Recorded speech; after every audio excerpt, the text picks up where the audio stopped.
J'aimerais que nous puissions faire suite au prologue de Jean, ce que nous avons vu la semaine dernière, et poursuivre avec une série de messages sur la personne même, ça va être christocentrique, de Jésus.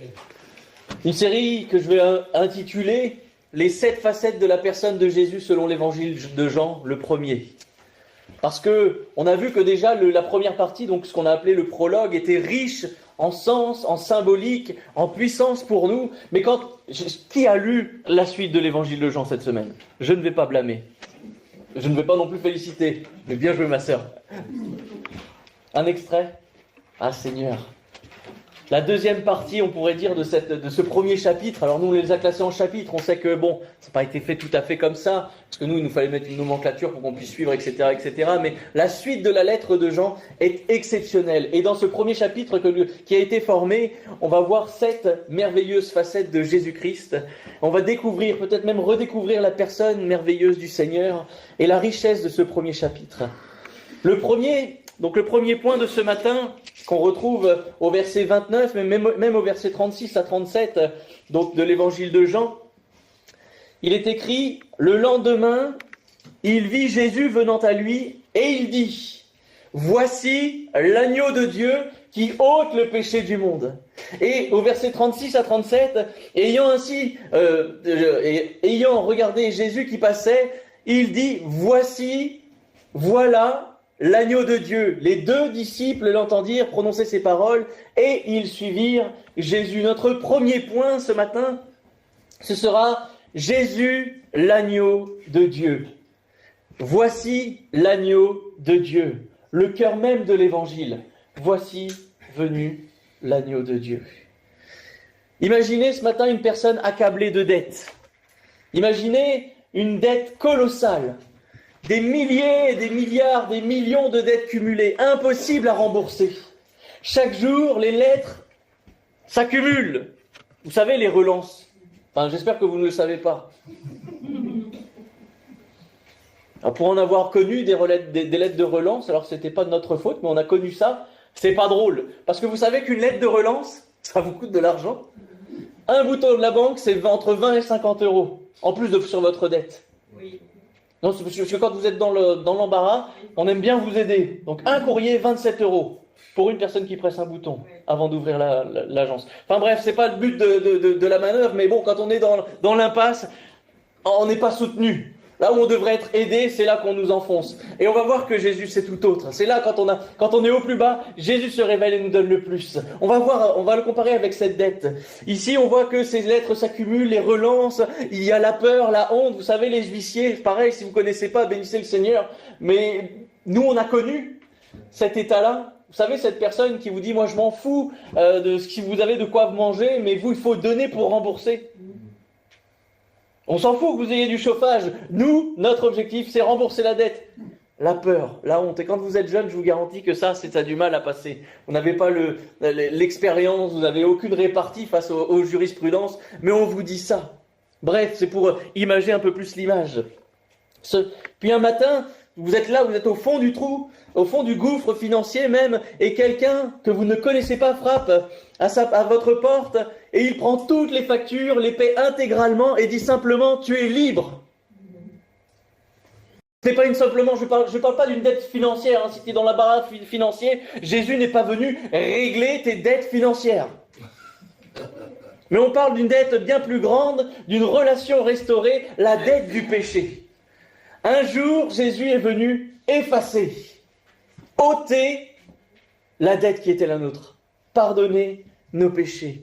Voilà ce que Jean-Baptiste proclame lorsqu'il voit Jésus. Il le voit, il dit « Voici l'agneau de Dieu qui ôte le péché du monde ». Il n'annonce pas un prophète de plus. Il aurait pu dire « ça c'est un grand homme de Dieu, c'est un prophète de l'Éternel ». Il n'annonce pas un moraliste en disant « Ah ouais, celui-ci vous allez écouter, il vous fera la morale, etc. Il vous donnera une bonne morale pour une bonne conscience ». Jésus n'était pas un réformateur religieux, mais il annonce celui qui vient régler la dette du cœur humain, définitivement.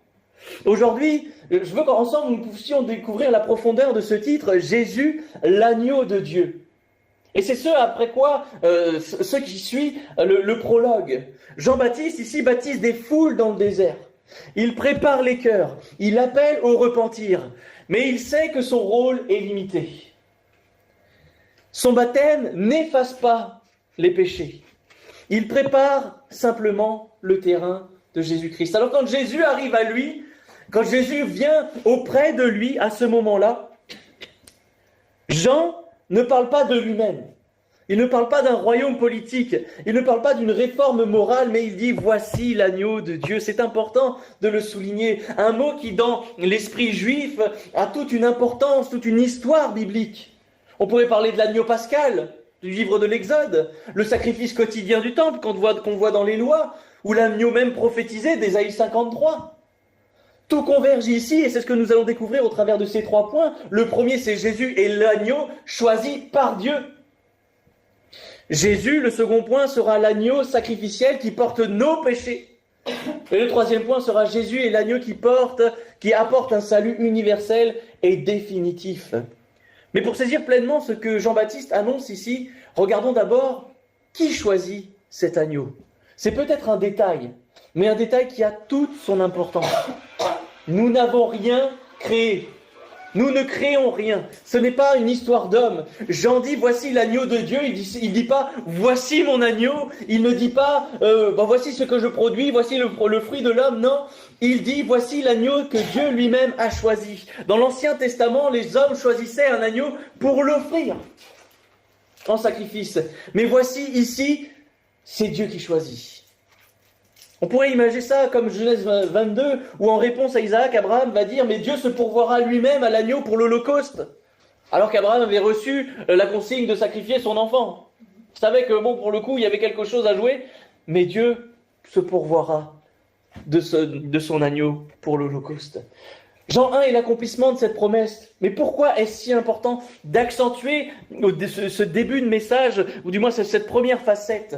Parce que le salut doit être pour nous une conviction que ce n'est pas une invention humaine. Le chrétien n'a pas inventé le salut en Jésus-Christ. Il n'a pas inventé une nouvelle religion. Il n'a pas fait un surplus de ce qu'il y avait dans la Torah, les lois, etc., les prophètes, etc., etc. On entend dans certains débats entre certaines religions, oui, il y a des traditions, il y a des ceci, il y a des cela. Jésus n'est pas une tradition. Il est la pierre angulaire de ce que nous sommes et formons aujourd'hui. Pourquoi est-ce si important ? Ce n'est pas une tentative désespérée de l'homme de s'approcher de Dieu. L'homme n'a pas créé un pont entre lui et Dieu. C'est une grâce extraordinaire que Dieu est manifesté. C'est Dieu qui est descendu dans notre misère. C'est pas l'homme qui s'est élevé dans la gloire de Dieu. Par mes propres forces, mes convictions, mais ceci, je suis chrétien. Non, non, non, non. Dieu a tendu une main que tu as saisie et c'est une pure grâce. Et tu dois rendre gloire à Dieu pour cela. Rendre grâce pour la vie qu'il te prête. Ce n'est pas l'homme qui cherche Dieu, c'est Dieu qui vient sauver l'humanité. Alors mon frère, ma sœur, peut-être toi qui écoutes ce message, tu n'as pas besoin de te fabriquer un salut. Ce n'est pas un bricolage spirituel, la chrétienté, que tu dois assembler par toi-même avec tes convictions de ce que tu penses. C'est d'accepter Jésus, l'agneau de Dieu. Tu n'as pas besoin de mériter Dieu. Tu n'as pas besoin de mériter Dieu, comme si son amour dépendait de nos performances du jour. Dieu nous aime d'une manière meilleure quand on est bon chrétien. Enfin, moi, je ne le crois pas. Dieu nous aime d'un amour qu'on ne peut pas saisir, infini. Je pourrais essayer de le mettre dans des cases, en disant « Mais ta justice, Seigneur, condamne, tac, tac, tac, tac, tac. » Mais je crois que Dieu est souvent plus grand que mes pensées limitées. Je dirais même tout le temps. Parce que quand je lis sa parole avec beaucoup d'humilité, je dis « Seigneur, à chaque fois que je réouvre au même passage, Seigneur, tu manifestes quelque chose de nouveau, quelque chose de plus profond. Tu envoies ta sève pour que cela porte du fruit. Et c'est de plus en plus merveilleux de vivre à tes côtés. » Tout ce que Dieu demande, tout ce que Jésus attend de nous, c'est d'accueillir ce qu'il a préparé pour nous. Alors pourquoi lutter pour obtenir ce qui nous est offert ? Tant de luttes et de combats, alors qu'il ne suffit que de saisir le nom de Jésus. Si Dieu a choisi cet agneau, ce n'est pas sans raison. Un choix divin implique une mission divine, et c'est précisément ce que Jean exprime dans les mots suivants. L'agneau qui n'est pas seulement choisi, mais qui est offert. Il est offert pour nous. Jésus est l'agneau sacrificiel qui porte nos péchés, frères et sœurs. Jean ne s'arrête pas. Jésus, voici l'agneau de Dieu qui ôte le péché du monde. Dans l'Ancien Testament, l'agneau portait symboliquement le péché. Il y avait un transfert du péché de la personne sur l'agneau parfait. Et au moment du sacrifice, hop, c'est lui qui portait le poids des fautes. Il était sacrifié pour purifier et il devait être parfait. Si vous relisez Lévitique 4, pas la dernière brebis galeuse de votre cheptel qui ne sert à rien, produit pas de laine, n'enfantera rien ou qui marche sur deux pattes. Non, non, un agneau parfait. Et Jésus accomplit cela parfaitement et pleinement. Il porte nos péchés, le péché sur lui. Ésaïe 53 le marque, il porte nos iniquités. Jean 10 nous donne cette notion qu'il se donne volontairement. L'agneau était choisi, il n'avait pas le choix, il fallait passer à l'abattoir, il fallait être égorgé. Jésus s'est donné volontairement pour nous. Et combien de fois il a dit, ta volonté n'est pas la mienne. Seigneur, je donne ma vie, si c'est ça que je dois, dans la direction que je dois aller, Seigneur, je suivrai tes pas. Il a donné sa vie volontairement. Il est sans tache, sans faute, sans corruption. C'est ce que nous annonce encore la Bible dans 1 Pierre 2. 1 Pierre 2, oui. Verset 22. Son sacrifice, mes frères et sœurs, n'est pas symbolique. Il est réel, il efface, il est efficace, il est unique. Et parfois dans les traditions chrétiennes, hop, Jésus, agneau de Dieu, c'est beau à chanter. Adorons l'agneau. Ah, c'est très beau, c'est très joli, c'est très symbolique. Mais derrière ça, il y a toute une notion que Dieu a voulu. Un plan en marche, un sacrifice parfait pour que nous ayons les vies. Tous les coups qu'a pris Jésus et que je méritais, c'est lui qui les a portés. C'est l'agneau de Dieu qui les a portés pour moi. L'agneau pascal, dans le livre de l'Exode, protégeait de la mort. L'ange destructeur, si vous vous souvenez. Le sang de l'agneau sur le linteau. L'ange passait par-dessus et ne faisait rien au foyer. Jésus, lui, délivre de la mort spirituelle pour quiconque croit en son nom. L'agneau quotidien qui donnait accès au temple, Jésus a ouvert un accès direct et permanent au Père, par le moyen de son sang, un sacrifice unique et parfait. L'agneau prophétique portait les fautes du peuple, Jésus porte le péché du monde entier. Tu n'as pas à porter la honte d'un passé qui est lourd. Jésus l'a ôté comme on retire un vêtement trop lourd. Un vêtement lourd, mouillé, vous savez, c'est un truc très désagréable. Et la vie chrétienne, parfois, elle est comme ça parce qu'on porte le poids d'un passé qui est là, un fardeau. Jésus a ôté, comme on l'a ôté, comme on retire un vêtement trop lourd. Tu n'as pas à porter la condamnation, car le verdict est tombé, oui, mais sur lui, pas sur toi. Tu n'as pas à prêter l'oreille aux accusations de l'ennemi. Pourquoi craindre une voix qui a déjà été réduite au silence par le miracle de la croix, par le sacrifice de Jésus? Et des fois, le diable, il vient, paf, une parole, il vient une idée, il vient un péché passé.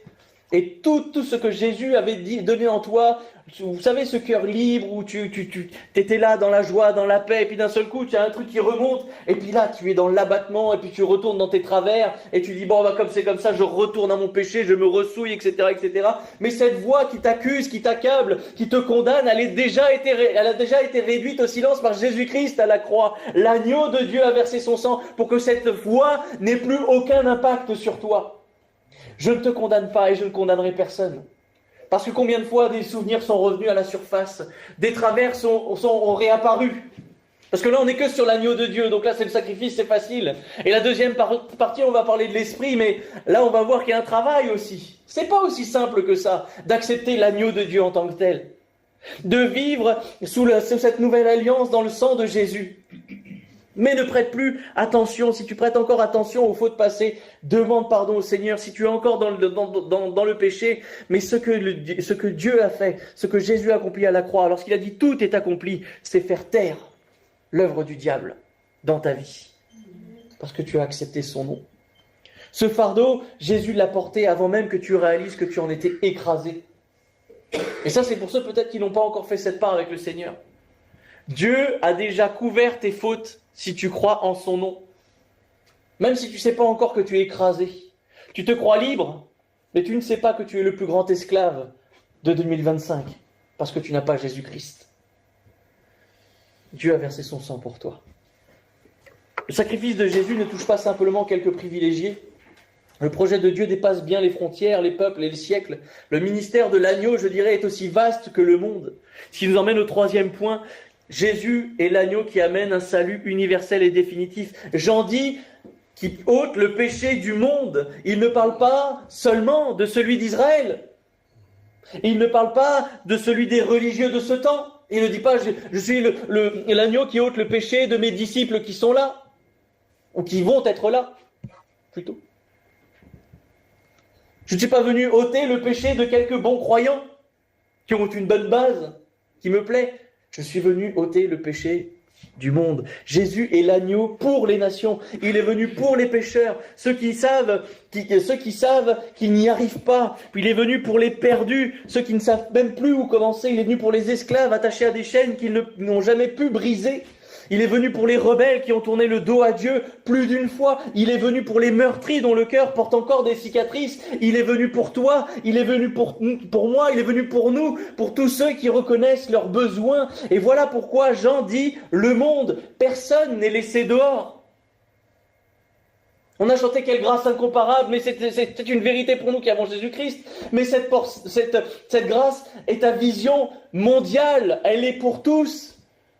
Seigneur, combien je suis reconnaissant, parce que dans la masse, j'ai trouvé ta main et je l'ai saisie. J'ai saisi ton amour. Oui, Seigneur, tu ôtes le péché, pas partiellement, pas temporairement, mais définitivement. L'Épître aux Hébreux nous parle du sacrifice de Jésus et décrit son caractère unique et définitif. Mais n'existe-t-il pas, dans certaines croyances, encore aujourd'hui, une forme de renouvellement du sacrifice de Jésus au travers de symboles, où on réitère le sacrifice de Jésus, entre guillemets, la victoire est définitive, pleine et entière. Seigneur, merci. Sa mort n'a pas besoin d'être répétée, son sang n'a pas besoin d'être renouvelé, le salut n'a pas besoin d'être recommencé, il est terminé. Tu n'as pas une demi-sauvegarde, tu n'es pas à moitié pardonné. Heureusement, moitié pardonné, moitié sauvé. Je préfère être pleinement pardonné et pleinement sauvé, en espérance. Oh Seigneur, donne-nous d'avoir cette conviction que je ne suis pas à moitié enfant de Dieu, ou un enfant illégitime. Seigneur, donne-moi cette vérité dans mon cœur. Dieu ne t'accepte pas en hésitant, il ne dit pas, ouais, lui, il me ressemble moins que les autres. C'est un peu moins mon enfant. Bon, Dieu n'ayant pas de facteur, ça ne peut pas être le fils du facteur. Je fais des plaisanteries, mais c'est pour un peu redescendre en tension, peut-être. Mais il y a cette vérité-là. Il y a cette vérité-là.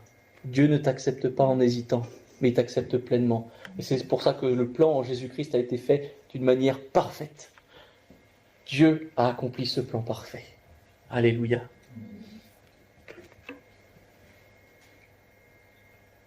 Oui, notre salut est complet, parce que l'agneau a tout accompli. Voilà pourquoi, lorsque Jean proclame « Voici l'agneau de Dieu », une toute petite phrase, « Seigneur, tu ouvres des portes extraordinaires. » Au-delà d'ouvrir une porte, il ouvre une fenêtre sur le cœur de Dieu, directement. Et l'œuvre parfaite de Christ. Regardons maintenant, si vous le voulez bien, ce que cette révélation change pour nous aujourd'hui.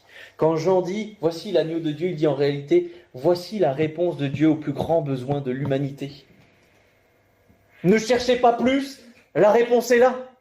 Ne cherchez pas mieux, il est là. Et c'est Jésus. Pas un enseignement seulement, pas un modèle de morale seulement, ni un prophète seulement, mais le sacrifice parfait qui enlève la faute, l'agneau de Dieu qui devait venir porter la faute de l'humanité. Et encore aujourd'hui, Dieu nous dit, mais regarde à l'agneau. Parce que si tu regardes à l'agneau, le pardon est là. Si tu regardes à l'agneau, la paix est là. Si tu regardes à l'agneau, la réconciliation est là. Si tu regardes à l'agneau, la liberté est là. Tu n'as qu'à venir comme tu es, avec tes chaînes, peut-être tes péchés, ta fatigue, tes regrets, et laisser l'agneau de Dieu ôter ce que tu ne peux pas enlever par toi-même. Viens à l'agneau, demande pardon. Et Dieu sera ton secours. C'est pas facile parce que tu es déjà venu, tu es déjà reparti, tu es déjà venu, tu es déjà reparti, et tu n'es qu'un cycle comme ça, chrétien. T'as l'impression que la vie chrétienne c'est qu'un boomerang et d'un coup ça doit bien aller, et après je retombe, et après je redemande pardon, et après je reviens. C'est pas ça la vie chrétienne. Et on va le voir avec le deuxième point ce matin. Dieu est venu ôter les péchés du monde et il te donne les capacités de résister. Au travers de son esprit. Parce que la Bible nous dit, dans Jean 1, verset 33, Jésus est celui qui baptise du Saint-Esprit, le Christ qui transforme de l'intérieur. Jean 1, verset 33, je ne le connaissais pas, mais celui qui m'a envoyé baptiser d'eau, celui qui m'a dit, celui sur qui tu verras l'Esprit descendre et s'arrêter, c'est celui qui baptise du Saint-Esprit. Et là, il y a toute une dimension pour nous qui sommes chrétiens, et notamment, je dirais, évangéliques, pentecôtistes. On va pas faire toutes les racines, etc., mais on voit que Jésus est celui qui va venir baptiser du Saint-Esprit. C'est celui qui baptise du Saint-Esprit. On peut t'obliger à changer tes habitudes. En disant, non, c'est pas bien, ce que tu fais, c'est pas bien. On peut t'obliger à t'imposer une discipline. Tu dois, c'est comme ça, c'est carré, et ça ne peut pas démordre. Tu peux apprendre, on peut t'apprendre des règles à suivre et les surveiller même de près. Mais personne n'a la capacité de changer ton cœur. On peut te forcer, mais personne n'aura la capacité de changer ton cœur. Beaucoup de gens essaient de changer leur vie par leur force, par leurs efforts, par ce qu'ils sont, par ce qu'ils créent. Mais l'œuvre créatrice vient de Dieu. On ne peut pas se créer nous-mêmes. On ne peut pas se créer une nouvelle image. On ne peut pas se créer une propre volonté. C'est impossible à cause de notre nature pécheresse. On essaye de changer par la force, par la volonté, par la discipline. Combien de fois j'ai pu entendre, dans mon ministère, même dans la vie personnelle, même en dehors du péché, les hommes le disent, mais je ferai mieux. Je serai meilleur. On arrive bientôt à la fin de l'année, c'est l'heure de faire comment on appelle ça déjà ? Des bonnes résolutions. L'année prochaine, je serai plus régulier. L'année prochaine, j'aurai lu ma Bible en 1 an. Qui a abandonné en cours? Parce qu'il y a eu des jours, il y avait beaucoup de travail, il y a des choses à faire. On ne cible personne, mais chaque année, c'est la même chose. Je ferai mieux, par mes forces. Et ça n'a pas marché. Je serai meilleur, ça n'a pas marché. Je vais arrêter ceci, ça n'a pas marché. Je vais commencer ça. C'est des bonnes choses à commencer aussi dans les résolutions. Et ça n'a pas marché. Mais tôt ou tard, mes frères et sœurs, l'homme réalise une chose, c'est qu'il peut nettoyer l'extérieur, mais Dieu est le seul qui puisse faire une œuvre à l'intérieur. On peut balayer tout autour, on peut faire tout ce qu'on veut, mais celui qui travaille les cœurs à l'intérieur, c'est Dieu par son esprit. C'est pourquoi Jean-Baptiste annonce Jésus en disant, mais celui-ci, c'est celui qui baptise du Saint-Esprit. Jean pouvait appeler à la repentance. Jean pouvait baptiser dans l'eau. Jean pouvait secouer les consciences. Bousculer les habitudes aussi, ne serait-ce que par sa tenue et son régime alimentaire.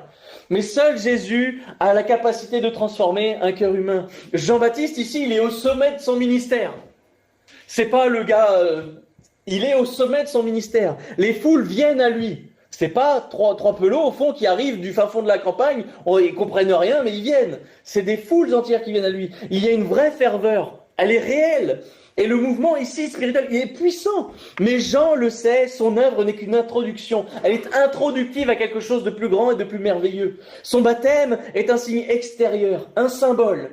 Le vrai renouvellement, la vraie régénération, la vraie vie, il le voit dans l'agneau, il le voit dans celui sur qui l'Esprit est descendu, il le voit en Jésus-Christ. Et c'est lui qui va l'apporter. C'est ce Fils qui va l'apporter. C'est Jésus. Voilà pourquoi Jean ne dit pas « voici un grand prédicateur ».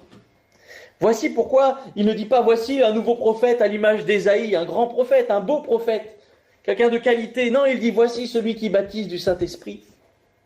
Comme pour la première partie, j'aimerais qu'on puisse voir sur 3 points différents ce que Dieu veut nous dire peut-être ce matin, à nous, à moi personnellement. Le premier point sera le baptême d'eau révèle un besoin, le besoin. Le baptême de l'Esprit réalise la transformation. Et le baptême de l'Esprit ouvre une vie nouvelle. Dieu te donne les capacités. Là où tu échoues, il te donnera la capacité de traverser. Là où tu es faible, c'est là qu'il te rendra fort. par l'Esprit de Dieu. Mais avant de parler de cette œuvre profonde du Saint-Esprit, il faut comprendre d'où nous partons. Que révèle le baptême d'eau au sujet de notre besoin spirituel ? Jean baptisait dans l'eau, pourquoi ? Pour montrer quelque chose, un besoin de purification. Et ça, on a toujours besoin d'être purifié. Le besoin de repentance et le besoin de changement. Mais tout cela reste et demeure quelque chose d'extérieur. Passer par les eaux du baptême, c'est facile. On peut faire semblant devant le pasteur en disant voilà, j'ai vécu tant d'expériences, j'ai abandonné tout mon péché, voilà, écoutez mon témoignage les frères, j'étais ceci, je suis devenu ça. C'est des mots, c'est de l'extérieur. Après, plouf plouf, paf paf, je suis ressorti de nouvelle création, t'étais dans le péché, t'es toujours dans le péché, t'étais dans les addictions, t'es toujours dans les addictions, ce que tu fais dans le secret est toujours dans le secret, mais toujours pas à la gloire de Dieu. C'est un acte extérieur, bien sûr, il y a un principe, on se sent travailler, peut-être pour faire pareil que les autres, peut-être pour faire pareil que la famille, peut-être par pression familiale, on ne sait pas. Mais on peut faire semblant, on peut cacher ces choses. Tout cela reste extérieur. L'eau lave la peau, mais pas l'âme. L'eau change le symbole, mais pas la nature. Ici, je parle bien du baptême d'eau de Jean, non pas du baptême chrétien institué par Jésus, mais là, ici, l'eau ne change rien. L'eau touche le corps, mais pas la volonté. Ça peut faire un travail à l'intérieur, c'est si tu bois la tasse. Mais l'eau reste l'eau. Et si on devait être honnête en nous-mêmes, est-ce qu'on ne connaît pas des hommes, des femmes, des frères et des sœurs, qu'on appelle des frères et des sœurs qui sont passés par les eaux du baptême, mais dans le fond, on savait que quand ils y sont passés, il y avait quelque chose de... et qu'ils ne sont plus là. Généralement, quand on n'est pas très bien attaché, quand on ne prend pas les bonnes choses quand on ne prend pas les baptêmes pour les bonnes raisons, on se détache, parce qu'après, il y a une exigence de cette alliance. C'est pas je me marie, après je vis comme je veux. Un jeune homme se marie à une jeune femme, et puis après, moi, je continue ma vie comme c'était. Alors je drague, je sors, je fais... Non, quand tu te maries au Seigneur, tu te maries au Seigneur. Lui est mari d'une seule épouse. Lui est fidèle avec toi. Il ne fait pas n'importe quoi. Donc, attention. Le baptême d'eau dit « Dieu, j'ai besoin d'être changé ». Et c'est vrai, Seigneur, j'ai besoin de changer. Le baptême du Saint-Esprit dit « Dieu me change ». Seigneur, change-moi encore ce matin. Beaucoup de chrétiens restent encore dans l'eau de Jean. Ils veulent sincèrement faire mieux, mais leurs efforts retombent comme un élastique qui revient toujours en arrière. Ah, mais plus tu vas loin, en plus, et plus c'est violent après. Ils essaient de se discipliner, puis se retrouvent face au même péché, encore et encore. Comme une ritournelle. Tu as fait le tour, puis paf, tu t'y retournes. Ils s'excusent, promettent de changer, repartent avec une bonne volonté, mais ils replongent. Encore et encore. Pourquoi ? Parce qu'ils vivent dans le symbole, mais pas encore dans la puissance de Dieu. Parce qu'on vit dans le symbole, pas dans la puissance. Constater un besoin ne suffit pas, mes frères et sœurs. Voir de la saleté ne nettoie pas. C'est tout bête, mais je ne sais pas si ça fonctionne chez vous, mais vous voyez un mouton de poussière, tu le regardes, ça ne le nettoie pas. Non. Tu vois un péché, tu le constates, tu dis je ne fais rien. Ah si, l'Esprit de Dieu va te permettre de changer ça. Ne soyons pas des chrétiens qui constatent. Oh oui. Les chrétiens qui agissent par le Saint-Esprit, qui sont repris par le Saint-Esprit et qui changent par la puissance de l'Esprit qui vit en nous. Amen. Alléluia, parce que c'est possible. Le symbole ne transformera pas. Alors comment peut-on passer du besoin à la transformation ? C'est ici que Jésus intervient. Il est celui qui baptise du Saint-Esprit. Quand Jean le dit de Jésus, le mot baptiser signifie immerger, vous connaissez, totalement. C'est être saturé, être rempli. Ce n'est pas simplement une visite du Saint-Esprit, une petite influence, la petite voix qui est là, oh, attention. C'est une vraie influence. Ce n'est pas une inspiration religieuse, on n'a rien inventé. On lit la Bible, on voit que l'Esprit agit. C'est une immersion spirituelle totale. Dans l'Esprit, Jésus donne un cœur nouveau. Ézéchiel 36, on pourrait lire. Met sa vie en nous. Nous rend capables d'obéir. Il nous libère de l'esclavage du péché. Il nous transforme de l'intérieur vers l'extérieur. Là où l'eau symbolise, l'esprit actualise. Là où l'eau montre, l'esprit produit. Là où l'eau témoigne, l'esprit opère. Tu n'es pas changé par la volonté. C'est pas possible. Tu peux essayer, mais je dirais que la vieille nature, celle qui n'est pas crucifiée, je dirais ce que tu dois normalement faire au travers de ce baptême, ta chair n'est pas crucifiée, donc elle va revenir forcément. On retombe toujours dans nos anciens travers. Ça, c'est assez terrible, c'est l'homme. Bon, force à nous, mes frères et sœurs. Mais c'est comme ça. Elle est de notre nature. On revient à ce que nous sommes, ce que nous connaissons. Comme un chien qui vomit, qui retourne à son vomi. Seigneur, donne-nous la force et la capacité de pouvoir agir, de pouvoir résister. Tu n'es pas changé par la culpabilité non plus. C'est pas parce que tu lis des règles que tu culpabilises que tu vas changer comme ça. Tu n'es pas changé par des résolutions. Tu es changé par la puissance de l'Esprit de Dieu. Et cette transformation n'est pas simplement une réparation intérieure. Elle ouvre à une réalité nouvelle. Un avant et un après. Une vie que seul l'Esprit peut produire. Seigneur, ouvre-nous à cette réalité nouvelle. Le baptême de l'Esprit ouvre à cette vie nouvelle. Il y a cet avant-après, vraiment que nous puissions le voir ensemble. Quand le Saint-Esprit vient, tu commences à désirer ce que Dieu désire. Ce n'est plus toi qui vis, c'est Christ qui vit en toi, c'est son Esprit qui vit en toi. Ce qui te semblait autrefois impossible devient quelque chose de naturel. Marcher dans les voies de Dieu n'est plus quelque chose qui, pour moi, auparavant, je considérais ça comme une folie. C'est presque une contre-nature. Marcher dans les voies de Dieu, c'est contre-nature spirituelle. Ça, c'est contre notre nature charnelle, spirituellement. Mais c'est l'Esprit de Dieu qui rend l'impossible possible. Il te fait rentrer le surnaturel dans ta vie. Quand le Saint-Esprit vient, tu t'éloignes de ce que Dieu déteste. Non pas par peur, mais parce que ton cœur a été renouvelé. C'est ce qu'on voit un petit peu dans les sessions un petit peu formation. C'est qu'il y a des choses qu'on ne comprend pas. Quand on fait des études spirituelles, il nous faut définir un point. Nous n'aurons pas la pleine connaissance entière. Et vous ne trouverez aucun homme, si ce n'est Christ qui est venu, qui a la connaissance parfaite de la parole de Dieu, sans l'incarner. Parce qu'il connaissait l'auteur, il en est l'essence même. Il nous faut avoir cette réalité que nous devons être humbles devant la parole. Et il nous fait marcher dans une simplicité. Des fois, on ne comprend pas la justice, on ne comprend pas la sainteté, on ne comprend pas ces choses. Mais il y a des effets de l'Esprit de Dieu qui vit en nous. Et on n'a pas besoin de les comprendre, elles se vivent naturellement. Parce qu'à un moment donné, c'est l'Esprit qui vit en nous. Ce n'est plus les réflexions, ce n'est plus ce que nous sommes, c'est l'Esprit de Dieu, ce qu'il a changé en nous, qui vit et qui agit. Quand le Saint-Esprit vient dans ta vie, ta sensibilité spirituelle s'aiguise. Tu te mets à reconnaître la voix de Dieu, comme on reconnaît la voix d'un ami proche. Tu sais, même dans les moments sombres, et ça a été dit dans les prières ce matin, que Dieu est avec nous. Et c'est souvent le cas quand même, malheureusement, et c'est ce que j'ai retenu de cette prière, c'est que c'est souvent dans les moments difficiles. On traverse quand même beaucoup de moments difficiles. Physiquement, moralement, émotionnellement, la maladie, le doute, l'affliction, les épreuves qui se multiplient, l'incompréhension. Mais nous avons une certitude quand on est rempli du Saint-Esprit, c'est que Dieu est avec nous et que cette simple présence nous suffit.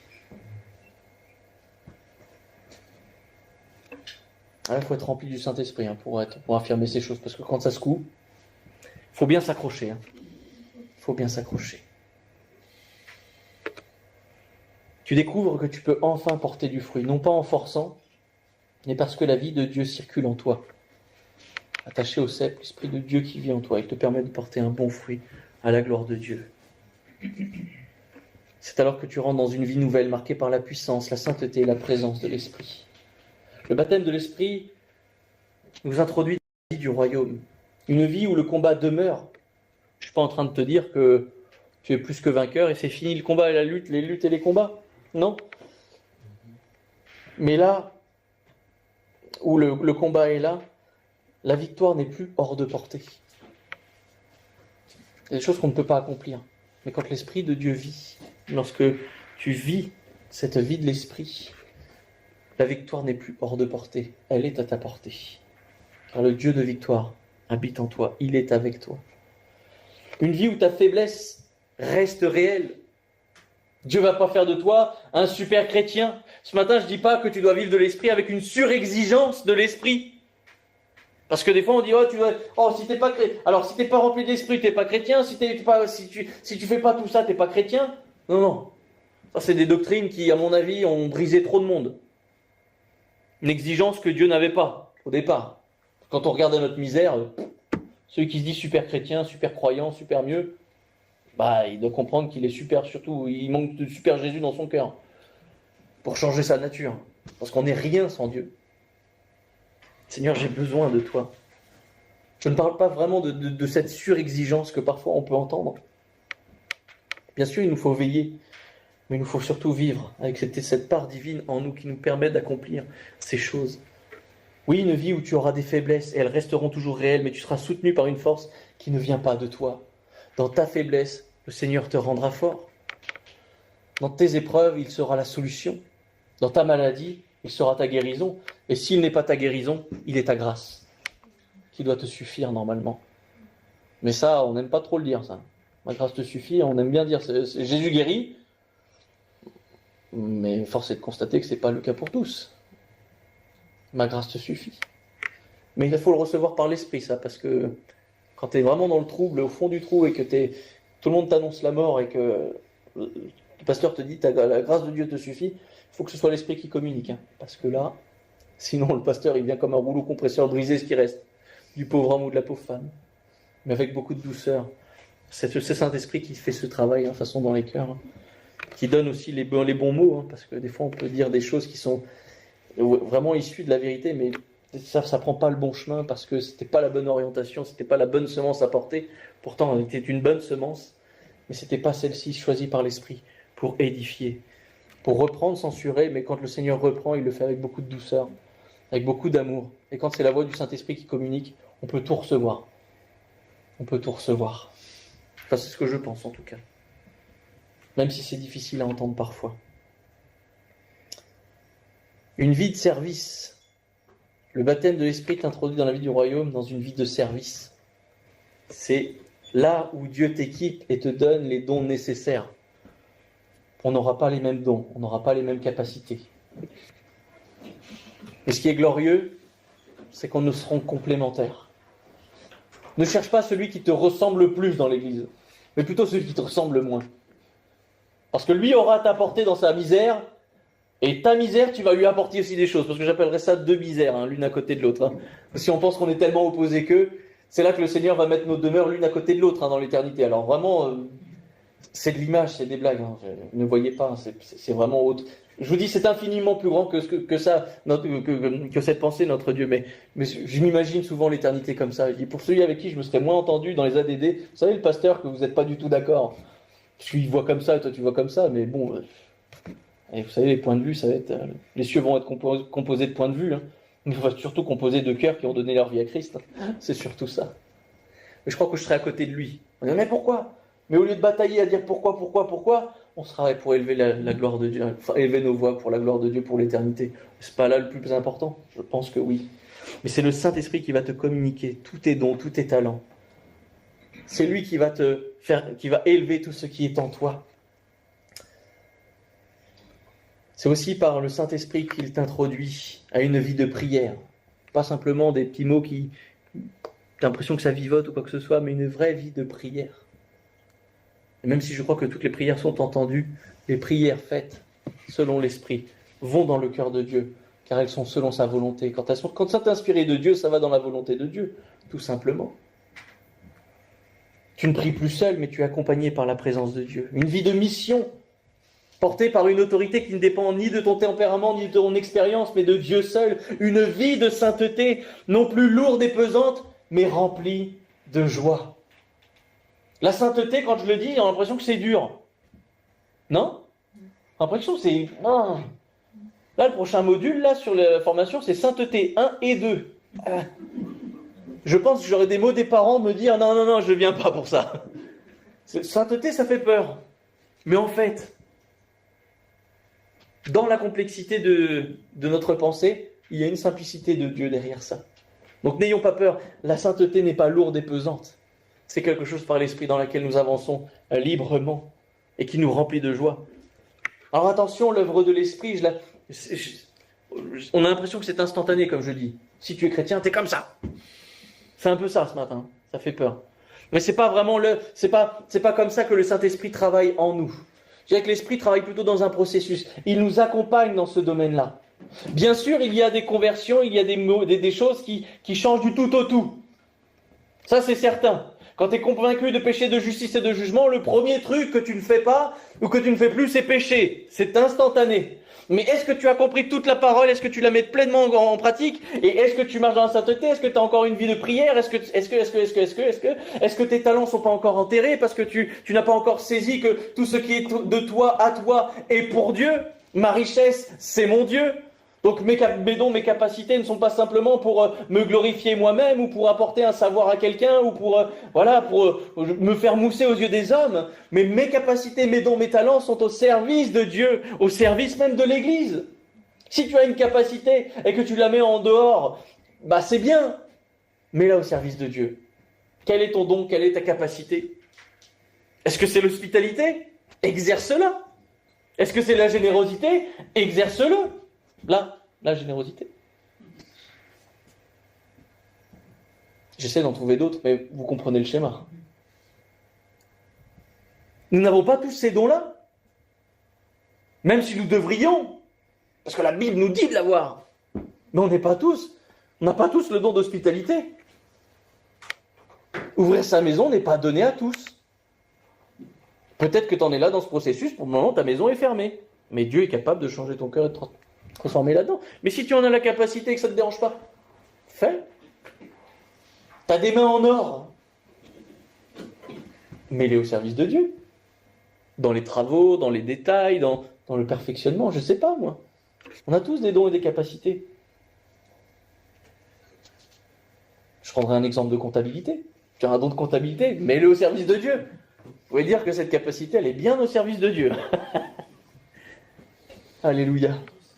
Mais Seigneur, au service de l'Église, exactement. Nos dons, nos capacités pour servir, édifier, encourager, au service de Dieu et de l'Église. Alléluia. Mais je sais que tu es bourré de talents. Alors tu vas tout mettre pour Dieu. Mais il y a des petits talents, on se les garde encore un petit peu. C'est pour ça que, bon, s'il y a des trucs à déterrer, déterre, mais au service de Dieu, fais avancer le royaume. Parce que l'Esprit qui vit en toi va multiplier ses capacités, ses dons. J'ai l'impression que si je rentre là-dedans, je n'aurai plus le temps. Oh, t'inquiète pas. Le Seigneur aura soin de te donner le temps nécessaire pour accomplir sa volonté dans ta vie, mais aussi que tu puisses t'occuper et de ta famille, de ton milieu professionnel, de tout ce que tu as à faire. Ça, c'est une conviction. Dieu est celui qui oriente. Il est le maître des temps. Et moi, je dis souvent, il est le maître de l'emploi du temps. Et ça, pour le coup, je l'ai expérimenté. Je voulais servir le Seigneur. J'ai peu de diplôme, donc changer de métier pour trouver un métier du lundi au vendredi, j'ai pas de diplôme, quoi. Donc c'est chaud. Hein. Tous les métiers, quand t'as pas de diplôme, c'est la vente, c'est des trucs où tu travailles tout le temps, le soir, le matin, le samedi, le dimanche. Et Dieu fait grâce, m'a ouvert un temps, un poste du lundi au vendredi de 8h à 16h. Toutes les réunions étaient disponibles pour moi. Dieu a incliné le cœur de mon patron. Et combien j'ai su après, combien c'était un combat après, mais Seigneur a fait grâce. Et mon emploi du temps a toujours été pour la gloire de Dieu. Et Dieu m'a laissé du temps pour ma famille. Et Dieu m'a laissé du temps pour mon épouse. Et Dieu me laisse du temps pour ce qui est vraiment important. C'est parce que j'ai dit, Seigneur, mes capacités, mes dons et surtout mon appel, je le mets devant toi. C'est toi d'abord. Et si je dois dormir 4 heures par nuit, et puis tu feras grâce. Et je vous garantis que Dieu a toujours fait grâce. Il m'a toujours donné les bons temps pour que tout puisse se goupiller. Ça n'a pas été facile, ça a été des combats et des luttes. Mais Seigneur a toujours par son esprit veillé à donner ce qu'il fallait en son temps. N'aie pas peur de cette vie. N'aie pas peur que Dieu puisse faire quelque chose de grand avec toi. Et que Dieu veut faire grandir ces choses. Travailler ton cœur dans un processus. Voilà. Si je t'ai accablé ce matin en disant « mais tu dois », c'est pas du tout ce que je veux dire. Laisse le travail de l'Esprit se faire en toi. Ne te contente pas d'une vie chrétienne froide, théorique, mécanique, mais demande au Seigneur, immerge-moi de ton esprit, remplis-moi, change-moi Seigneur. Change-moi Seigneur. C'est pour ça que Jean-Baptiste pouvait dire avec autant d'assurance, moi, je baptise d'eau, mais lui, celui-ci, baptise de l'esprit. Toute la différence se situe dans le lui, ici. Et cette différence, c'est cette différence que nous sommes appelés à vivre aujourd'hui. Alors je vais terminer. Pas été trop long ce matin, merci Seigneur. J'ai eu peur en voyant tout ce que j'avais à dire, mais ça va. L'eau nous montre une chose, pour terminer sur cette deuxième facette.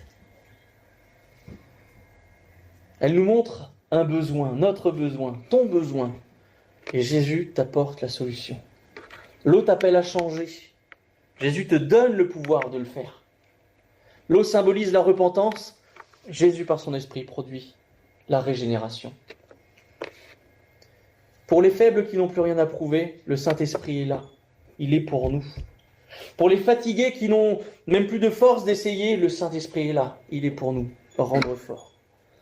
Pour les frustrés qui ont accumulé des échecs et des promesses non tenues, le Saint-Esprit est là pour venir en toi.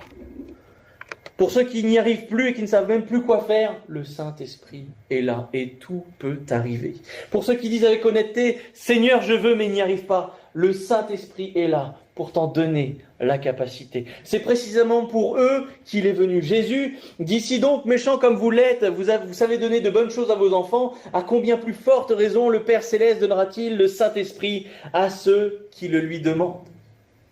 Demande et reçois ce que le Seigneur a pour toi. En regardant ces deux facettes de Jésus, l'agneau de Dieu qui ôte le péché et celui qui baptise du Saint-Esprit, on découvre un sauveur complet. C'est comme si l'intérieur était purifié, mais la nature a horreur du vide. Et on l'avait vu, notre ancienne nature a fait vite retour là où il était installé. Travail de purification. Hop, le péché est ôté et la vie de l'esprit est accordée. Et là où il y a l'esprit, voilà, ça, le diable peut venir, mais il te rend fort. Devant la tentation, il te donne les paroles pour résister. Il enlève ce qui nous détruisait.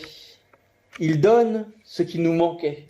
Il pardonne notre passé et transforme notre présent. Il retire la culpabilité et dépose en nous sa vie. Aujourd'hui encore, Jésus dit, viens à moi, je te libère et je te renouvelle. C'est des étapes peut-être, mais viens à moi, je te libère, je te pardonne et je te renouvelle et je te redonne la vie et je remplis ce qui est vide en toi. Tu sais ce que tu as l'impression de manquer là, cette part qui manque en toi. Ne serait-ce pas cette part de l'esprit qui ne vit plus en toi parce que tu as décidé soit de marcher selon tes propres volontés, selon tes propres forces. Et le Seigneur n'est pas là pour dire je vais rentrer chez toi, je vais tout saccager, prendre toute la place et te briser de l'intérieur. Mais au contraire, il prend la place que tu lui accordes. Mais par contre, si tu lui accordes toute la place, il prendra toute la place. Et il te fera grandir à cette mesure-là. Mais notre Dieu est un Dieu jaloux. Il ne partage pas. Alors ne lui offre pas une petite place. Offre-lui tout. Pour qu'il prenne vraiment toute l'ampleur de ton cœur. Afin que ce qui te détruit n'existe plus. Que ce qui te manque disparaisse par l'infinie puissance du Saint-Esprit. L'infinie puissance d'un Sauveur merveilleux et glorieux. Viens à moi, je te libère et je te renouvelle. C'est la beauté de l'Évangile. Un Dieu qui ne fait rien à moitié. Vous achetez une voiture, allez, c'est une dernière image. Vous achetez une voiture, le premier truc qu'il faut faire, c'est quoi? Le plein, parce qu'ils ne te mettent pas d'essence. C'est comme si Dieu te vendait les clés de quelque chose, il disait, bah voilà, maintenant débrouille-toi. Mais la station essence est à 30 km et j'ai que 10 km d'autonomie, comment je fais? C'est pas mon problème. Le Seigneur, il accomplit toutes choses. Il dit, je lave l'extérieur, je récure l'intérieur, je pardonne, j'ôte, j'arrache tout ce qui est mauvais et je donne mon bon esprit. C'est complet. L'œuvre de l'Évangile, la beauté de l'Évangile, c'est une œuvre complète. Un Sauveur qui nous accueille tel que nous sommes. On ne mérite rien, on ne peut pas faire crédit, on n'a rien du tout à donner à Dieu et pourtant il nous donne toutes choses. C'est qui fait de nous ce que nous ne pourrions jamais devenir sans lui. C'est toute l'œuvre de notre Dieu. Ce n'est que 2 facettes sur les 7 que nous pourrons voir prochainement. Mais déjà là, Seigneur, fais un travail dans mon cœur. S'il y a le péché, l'agneau qui ôte le péché, Et c'est ça mon plus gros problème peut-être ce matin, c'est le péché qui règne dans la vie des chrétiens et des hommes en général. Pour ceux qui écoutent peut-être au travers de la vidéo, nous sommes chrétiens ce matin, donc je m'adresserai à ceux qui n'ont pas encore reçu Jésus. Regardez à la croix, demandez pardon, recevez par la foi l'assurance de votre salut, recevez le pardon par le sang de Jésus qui purifie toutes les iniquités, tous les péchés, il a ôté le péché de l'humanité. Reçois cette parole, crois en Jésus-Christ qui est venu pour toi, pour changer ta vie, changer ton cœur. Mais pour nous qui sommes là, peut-être il y a encore des péchés qui règnent. Alors on pourrait en parler, le mensonge, c'est un péché qui règne facilement dans nos vies. Les addictions, c'est facile à cacher, une addiction. L'adultère, sous quelque forme que ce soit. La méchanceté, le cœur dur, le cœur de rancune. De toute façon, tout ce qui est de cet ordre-là, c'est pas de Dieu. Enfin, du moins, il ne me semble pas. Une marche à moitié véritable. Des désirs qui se portent plutôt vers l'extérieur que vers l'intérieur de Dieu. Dieu nous dit une chose, viens à moi, je te libère et je veux te renouveler. Je n'ai aucun don, aucun talent, aucune capacité, viens à moi. Ne doute pas de ce que je fais de toi, je te donne la capacité d'agir, de faire, de résister par mon esprit. N'essaye pas de faire par toi-même, tu n'y arriveras pas. Mais avec l'Esprit de Dieu, c'est possible. Alors ce matin, j'aimerais que nous puissions prier. S'il y a des choses à régler entre frères, entre sœurs, réglez-les. Normalement, c'est avant la Sainte Seine. Vaut mieux les régler avant. Il y a des fois, il y a des rancunes tenaces, il y a des non-dits. Et même dans les foyers, ça peut arriver. Seigneur, je fais table rase. Je fais mon pas. Tu m'appelles à ça. Je viens à toi. Je te demande pardon. Je demande pardon. Je reçois le pardon. Et tu renouvelles. Parce que si tu restes avec un cœur dur, si tu as l'Esprit de Dieu en toi, tu es sauvé, c'est bien, mais ton cœur est dur, donc il ne peut plus s'échapper. Et pire, s'il est en fuite et qu'il te manque une part en toi et que le Saint-Esprit doit rentrer, tu dois vraiment adoucir ton cœur pour qu'il puisse venir en toi. Seigneur, viens à moi. Libère-moi. Renouvelle-moi ce matin. Ce sera ma simple prière pour terminer. Seigneur, viens à moi. Et libère. Renouvelle. Fais ton œuvre. Jésus, tu es l'agneau de Dieu. Celui qui libère. Tu es celui qui baptise du Saint-Esprit. Tu es celui qui renouvelle. Alors Seigneur, tu es Saint Sauveur glorieux et je veux bénir ton nom. Je suis reconnaissant de ce que tu fais ce matin. Et si j'ai l'impression de ne pas avoir cette vie-là, celle que le pasteur annonce, Seigneur, je veux repasser ces points dans mon cœur. Et peut-être suis-je fatigué, faible, frustré dans le péché. Seigneur, tu vas m'aider. Tu me donnes la capacité ce matin. Seigneur, merci pour ta parole. Et merci, Seigneur, pour cette inspiration de Jean. Toi, cette introduction, cette première lettre. De toute façon, je dis tu vois, mais Seigneur, c'est toi qui as inspiré ton serviteur, donc tu sais mieux que moi-même.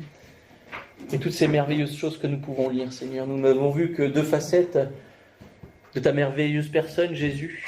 Seigneur, je veux croire que tu vas encore nous bénir par la suite. Mais déjà, ces 2 premières sont là pour nous une base sur laquelle nous voulons fonder le reste qui arrivera. Seigneur, nous voulons venir à toi. En tout cas, c'est mon désir, c'est de m'approcher chaque jour un peu plus de toi. Seigneur, s'il y a des péchés, s'il y a des rancunes, des rancœurs, des maux, quelles que soient des oppositions, quelles qu'elles soient, Seigneur mon Dieu, je te prie de venir libérer les cœurs de chacun, chacune, sous l'emprise du péché, sous l'emprise de la pensée du prince de ce monde, du prince de l'air, celui qui veut mettre en nous la zizanie, qui veut créer le trouble en nous. Je veux te prier afin que nous puissions revenir à toi, l'agneau de Dieu, à la croix, où tu as tout pardonné, Seigneur. Chaque jour, je veux plonger mes regards en voyant comment tu as agi de toute éternité, comment tu as regardé l'autre, comment tu as aimé l'autre, comment tu as supporté l'autre, Seigneur mon Dieu. Dans tes souffrances, tu dis tout est accompli. Tu dis pardonne-leur parce qu'ils ne savent pas. Dans ton humiliation, parce que les hommes t'ont humilié, Seigneur, tu les regardes avec bienveillance et tu pries encore pour l'humanité. Ce matin, je veux vraiment bénir ton nom, parce que tu es le Dieu vers qui nous pouvons nous tourner et venir. Tu es le Dieu qui libère encore ce matin. Et s'il y a encore des péchés qui règnent dans les cœurs, dans l'assemblée, dans le secret, Seigneur, viens pardonner. Mais Seigneur, bien plus que de pardonner, viens mettre ton esprit en chacun de nous, afin que nous ne retournions pas dans le vomi qui était le nôtre, comme ce que nous annonce ta parole, Seigneur mon Dieu, que nous ne retournions pas dans nos travers, que nous ne fassions pas de cette expression humaine, c'est ma nature, je ne changerai pas, quelque chose de vérité, parce qu'avec toi, Seigneur, et par la puissance de ton esprit, tu es capable de soumettre la pire des personnes, le cœur le plus dur de ce monde. Alors je veux croire ce matin que tu en parles à nos cœurs, Seigneur mon Dieu, et que tu désires nous travailler. Seigneur, je ne suis pas venu accabler un peuple, mais l'exhorter, l'encourager. Seigneur, reprendre s'il le faut. Mais Seigneur, offre à chacun, chacune de progresser dans tes voies. Nous ne voulons pas nous limiter, mais nous voulons aller plus loin. Nous voulons exercer nos dons, Seigneur, ceux qui sont les nôtres. Offre-nous cela, Seigneur. Offre-nous de pouvoir rentrer dans notre ministère, dans nos fonctions, dans notre service pour toi, Seigneur mon Dieu. Alors oui, tu as pardonné les péchés, viens nous remplir de ton bon esprit maintenant. Que celui qui aspire aux choses de l'esprit les reçoive, en le demandant librement au Père, Seigneur. Parce que si les hommes font du bien à leurs enfants alors qu'ils sont mauvais par nature, à combien plus forte raison, toi qui es la bonté incarnée, la grâce, la justice, la vérité, Seigneur mon Dieu, tu veux donner à tes enfants, afin que nous puissions résister. Ton désir, c'est de sauver l'homme. Ton désir, c'est que nous soyons tous sauvés, que tous parviennent à la connaissance de la vérité. Alors Seigneur, qu'il nous soit donné de le vivre par l'Esprit, Seigneur. Alors oui, merci pour les péchés pardonnés ce matin. Merci pour les vies nouvelles renouvelées. Merci pour ce que tu nous accordes ce matin. Et vraiment, que toute la gloire te revienne. Seigneur, que s'il y a un esprit de culpabilité ce matin, qu'il disparaisse dans le nom de Jésus. Parce que Seigneur, on voit parfois que par la parole, on peut accabler les autres. Parce qu'elle manque un petit peu de sensibilité, parce qu'elle manque de sensibilité, de précision, parce qu'elle manque tout simplement de toi, Seigneur mon Dieu. Je suis persuadé qu'une parole de toi, annoncée par ton esprit, est celle qui va convaincre de péché, de justice et de jugement. Une parole annoncée par mes propres forces, par ma propre personne, Seigneur, peut parfois briser. Alors Seigneur, pardonne-moi si parfois cela arrive, mais apprends-moi cette dimension de l'esprit qui annonce la parole, toujours la parole, selon ton esprit et ta bonne volonté. Seigneur, merci pour tout, parce que ce matin, dans le renouveau, Seigneur, tu nous as fortifiés. Dans le pardon, tu nous as restaurés. Seigneur, nous pouvons dire ce matin, oui, nous sommes des enfants de Dieu, des enfants de lumière, en toute liberté. Nous marchons dans celle-ci. Gloire te soit rendue pour tout. Amen. Amen. Oui, merci Seigneur. Merci pour tout. J'invite mes frères et sœurs.